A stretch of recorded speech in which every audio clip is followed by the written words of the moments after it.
Oh man, what's happening, fam? L.A.R. movement still moving. Book is entitled "Lessons from a Non-Custodial Father" at Amazon, Kindle, and Create Space. A link will be in the description box below as usual. This video is entitled "How Blue Collar Brothers Go Through It." Um, you're not you're in the middle, and when you're in the middle of anything, you're sandwiched, right? So you're not as a brother, you're not the lowest stereotype of black men, or you're not the highest upper echelon black men. You're in the middle, and so that's why I'm saying blue collar. Like you're the guys in the middle, and brothers in the middle go through it because it's one of those situations where you're good, but you're not good enough because you're not on the upper echelon. You know, you're better than the guys who may be below you as far as not, maybe economically or whatever, but people are going to treat you as if you're those guys, like you just like them anyways. So you going through it because you have the same disrespect as a person who's not middle class. You're gonna get lower class disrespect, and then you're gonna get disrespected when you're in the middle class because, well, just because you're in the middle class, you ain't nothing. I mean, you ain't really balling. So what are you really doing?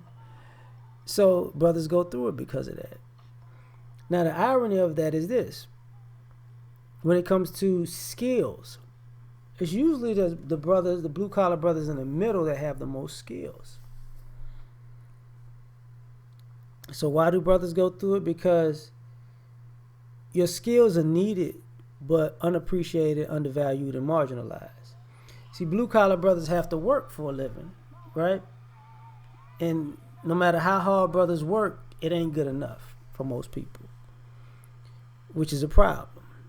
Because what winds up happening is, people will ask you to do things and ask you to do favors and ask you, to basically do things for free or on a cheap or for a cheap barter system, but at the very same time, not appreciate you doing it. So you got brothers going through it. The blue collar brothers go through it because they'll give out their skills and services to help people, and people don't appreciate it. Now, if you got somebody who's lower class, look, man, I ain't got much, man. Look, if I give you this, they gonna give you that rundown, and you can kind of respect it. And even if you try to play them and they go off, it's because they don't have much, so you kind of get it. Upper class guys, they steal a lot from upper class guys. I'm not gonna argue because they be like, you got it.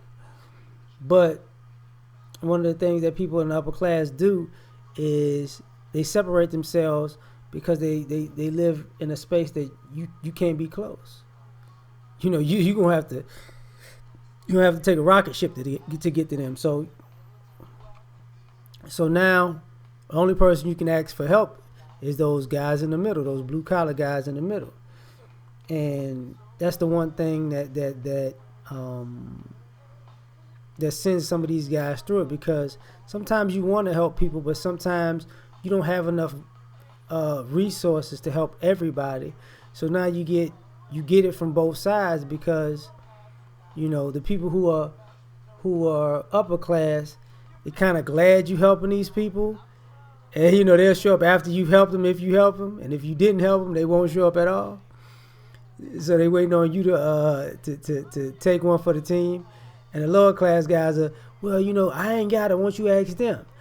So once again, you sandwiched in the middle. Brothers go through it. The other thing is about you're not a detriment to the community, but people are mad at you because you're not changing the community overnight. Like it's like, you're not out here destroying the community, but you're You're not out when you get off work. You're not taking your off time to rebuild the community, and so we're not gonna respect you. But you'll respect the people that tear down the community, and then the guys who are upper class who don't come back. Like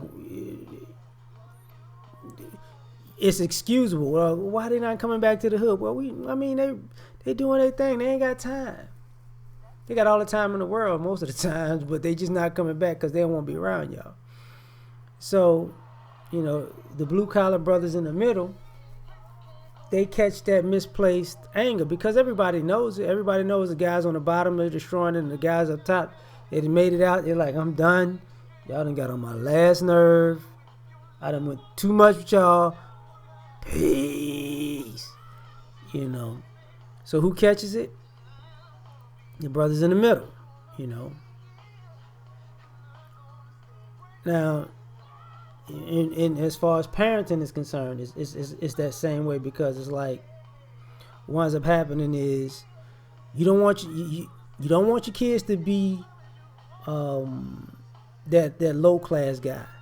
Like, don't be like him. He wasted his life away. You want the kid to dream to be, big things. It's a good thing. But then you're like, yeah, but if you wind up being, blue collar, middle class guy, I guess, man, it's looked at as a failure at times. Like that guy's just, just a garbage man. He's just a truck driver. He's just a plumber. And in my mind, I'm like, just a what? Oh, that's pretty good, but it's not really that good. Where's the prestige in that? He's not balling doing that. It's like, okay. So it becomes a issue of why brothers go through it because, even if you're doing something that helps, that puts food on the table and is consistent and makes money and makes damn good money, people don't worry about that. People want the prestige, and you being a blue collar guy is not prestigious. You can be a blue collar guy, middle class guy, and you can have education, right? We need an educated brother.